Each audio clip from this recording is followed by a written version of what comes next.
Welcome to Cindy's Creative Inspirations. I'm Cindy, owner and designer at stampingscrapping.com. Now I'd like to show you 3 different ideas and techniques for using your clear acrylic blocks for other than stamping. The first one is using your block as a palette. And I'm using the aqua markers from Letraset. And what you do is you just lay down a little bit of color onto your block using your marker. And then using a water brush, now you can let that dry or you can use it as it is.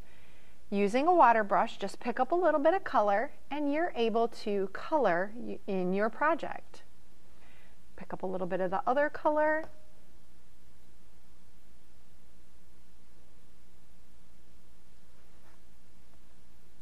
The nice thing about these markers is even after they're dry, you can go in and re-blend and add color over and over and over again. Another technique or use for your clear acrylic blocks is I use a lot of stickles. I love the look of it. I'm a bling kind of person. So what I do is I actually open up my stickles bottle and put stickles directly onto my acrylic block. Then I use a fine tip brush and I add my stickles to my project with a brush versus the tip of the stickles bottle. You have more control and it gives it just a little bit more even of a use and layer of the stickles. So now the last technique I'd like to show you is using the clear acrylic blocks, Tim Holtz Distress inks, and a Ranger mini mister.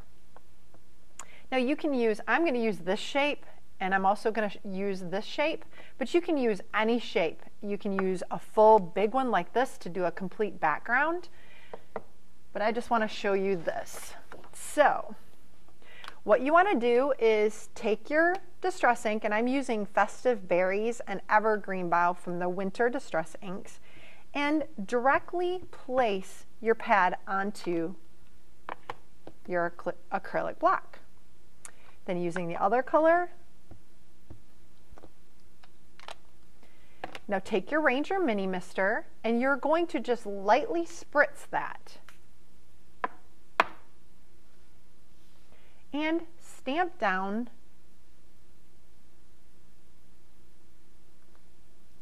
and it gives you a background stamp.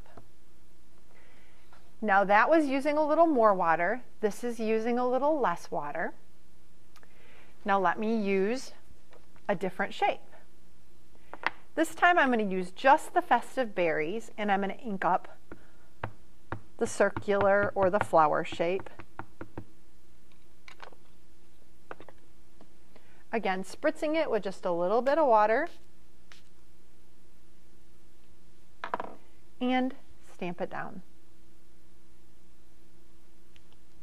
And it gives you the flower or the circle outline.